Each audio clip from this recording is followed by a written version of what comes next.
Welcome back, everyone, to the Fantasy Football Profit Podcast. I'm Craig Phillips. We got Jeff Torrey across from me, and today we're going to talk some more auction draft. This time, wide receiver steals that we're seeing in the current ADP that we have on ESPN.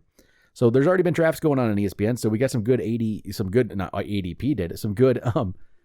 good auction value data. So we're going to look at it here. Who do we got that we think is like a steal at this point for the price they're going? And I'm just going to kick one off here because I really, really like this player. I liked him last year.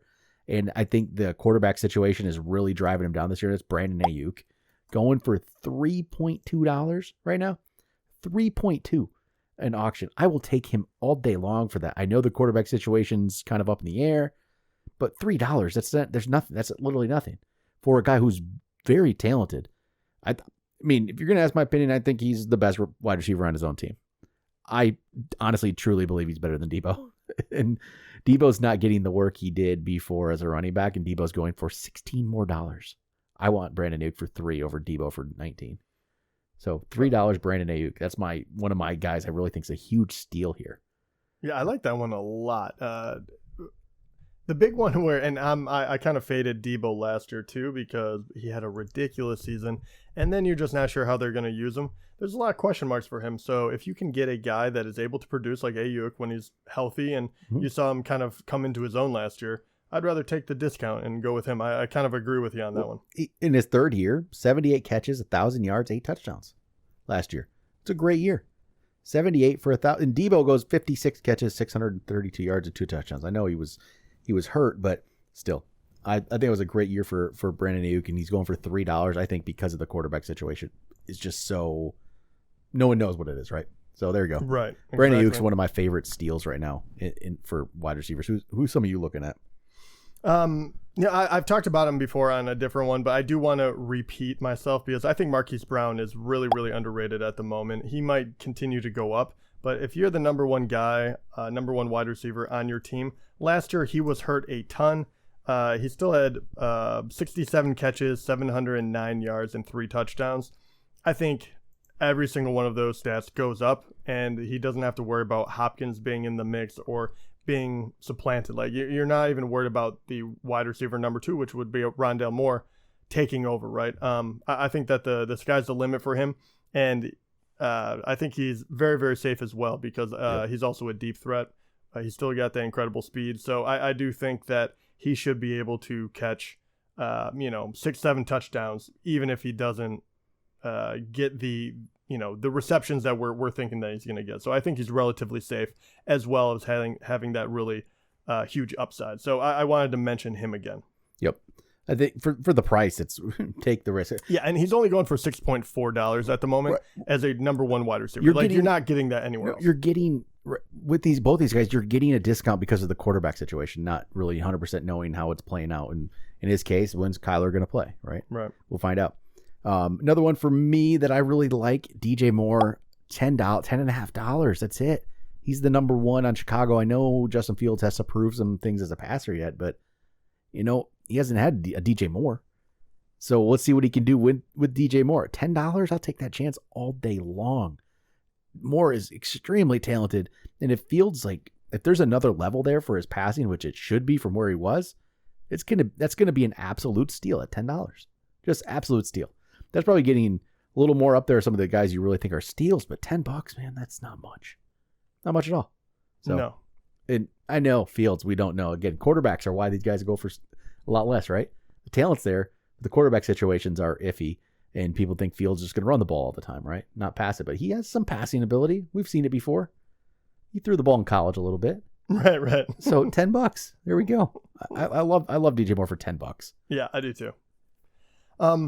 Another guy that I'm going to mention is actually going to be a rookie, and Jordan Addison right now is only going for less than $2. He's 1.8. Mm-hmm.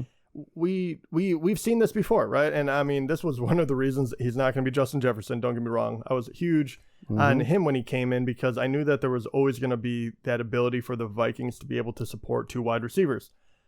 That isn't changing. Justin Jefferson is going to get every single eyeball, every single tough assignment. him, and he's still going to do great, Addison is going to have a free walk in the park, and he is going to be able to produce relatively good numbers, even if he doesn't really, even if he's learning in his rookie year. So I really, really like him for going, for just flying under the radar, because no one really hyped him up too much in college, and for whatever reason, I'm not going to be like, Kirk Cousins lights the world on fire, but he's always been able to do well enough with the weapons he has. And you look at Thielen was really pretty darn good for a long time. And even when he was aging out of, being a number one wide receiver, he was still able to put up really decent numbers. He was a very good red zone threat. So we'll see how that kind of goes with Addison. But once again, I think he's in a prime position. And for $2, you could get a real steal here, because he will be on your bench to begin with. And then you can find out what you have. I love the pick. I mean, obviously they've always been able to sustain two receivers. It's always happened, whether or not it was with Diggs and Thielen, with Thielen and Jefferson, they've been able to do it. Why can't they do it again? I mean, it's almost like the track record shows they will have a second great receiver. Yeah, and let's be honest, I do think Madison is going to be quite good, but with Cook off the roster as well, they might. It's hard to believe they will throw it more, but they're not going to throw it less. They throw the ball, so it makes me feel even better about where Addison is. Yep. All right, so I don't really have any more real big steals, but this one I'm just going to throw it out there because I'm not sure. It could end up being Brandin Cooks for $3 on Dallas. Actually, I love that one. I don't even think that's a wonder. I think that is a solid play that you can get a wide receiver 3 in fantasy for $3, and he might even be better than that. But he is steady, and they will use him. Right? I mean, I'm looking at this and we keep Brandin Cooks. He gets overlooked every year. He's still only 29 if you really look at it. That's at that border where you're starting to think of. That's where I don't necessarily always want to draft the receivers. I think at the top dollar. But for $3, what are we doing here? He had a, season last year wasn't great, but he missed 4 games, and that's because he was with Houston, who had nobody to throw the ball to him. Nobody. The years before that, he's had 2 disappointing seasons in his entire career, and one of them was because he got knocked out with concussions, I believe. Yeah. And then last year he was injured, and it was because he was with Houston, and the team was terrible. When he has had, pretty decent quarterbacks, he always gets it done. And for just 2 years ago, 90 catches for 1,000 yards and 6 touchdowns. The year before, 81 for 1,150 and 6 touchdowns. He's had 6,000-yard seasons in his career out of 9 seasons. The ones he hasn't, it was either his rookie year when he only played 10 games, or then the 2 other years where he got injured. Yeah, and I'll put a point on this as well, because I 100% agree with you. And he's not that far off. Last year is going to really hurt him, but remember where he's at. That is a very, very good point that Craig made about being in pretty much the wasteland where wide receivers go to die. So from 2014, I will literally read where he ended up as a wide receiver since his rookie year. Year 1, only played 10 games, ended up wide receiver 57. Next year, second year in the league, 12th overall, 8th overall, 7th overall, 13th, 61, he got hurt. 16, 20, and then 48 last year. I know that he's aging and that 48 is going to scare people off thinking that he plateaued because of his age. He was in a terrible situation. He's always been able to produce, and he is not a guy that is streaky like an Amari Cooper or something. He will get you points every single outing, and he's going to be wide receiver number 2 on a Dallas team that will want to throw it. They don't desperately need to. They have Pollard. I love him too. But they have CeeDee Lamb. And the only other person he's really got to look out for is Gallup, because they also let Dalton Schultz go. So he is in a really great position. I do not know why people are quite so low on him. And this is probably why he gets passed around the league, because you don't want to pay a guy that is just good, that is like an undersized wide receiver. Why we're going to give him big money. So he keeps going around and around. Everywhere he goes, he produces. It is wild. So that is an unbelievable pick. I love that one. And if one more time, just to reiterate, the quarterbacks who started last year for Houston: Davis Mills, Kyle Allen, Jeff Driscoll. Yeah, why wasn't he in the top 10? So just those are the quarterbacks he had to work with. Okay, that was what he had to work with. All right, you got any other guys, Jeff? No, I do have a couple that I'll say for more of a sleeper because they're even further down. But I do want to mention two guys and see what you're really, really quick before we're out of here. But number one is I actually think that Chris Olave might be slightly underrated at the moment. I looked at that one and he's like, I looked at $19, right? Yep. I saw that too. And I'm like, maybe. Because you look at where else he's at and you're kind of like, no, he's ranked correctly as far as if you were just going to go like 16th overall wide receiver. But the guys above him kind of jump up. And you're talking like Devontae Smith is going to be like $4 or $5 more than him, and it goes up from there. And Devontae Smith is the 14th overall wide receiver. So Chris Olave did really, really wonderful in his rookie year. He is a guy that gets a lot of possessions, and you have a better quarterback situation. That's the key. Big time. And we don't know what's going to happen to Kamara as well. So that's my key. 72 catches for 1,000 yards last year with Andy Dalton and Jameis Winston. And Derek Carr is a much better quarterback. He's very accurate. Yeah. He's going to, I like $19 is, you could end up being like, wow, you really, you got a steal here. You got a guy who ends up being a top 10 receiver because he could make that jump.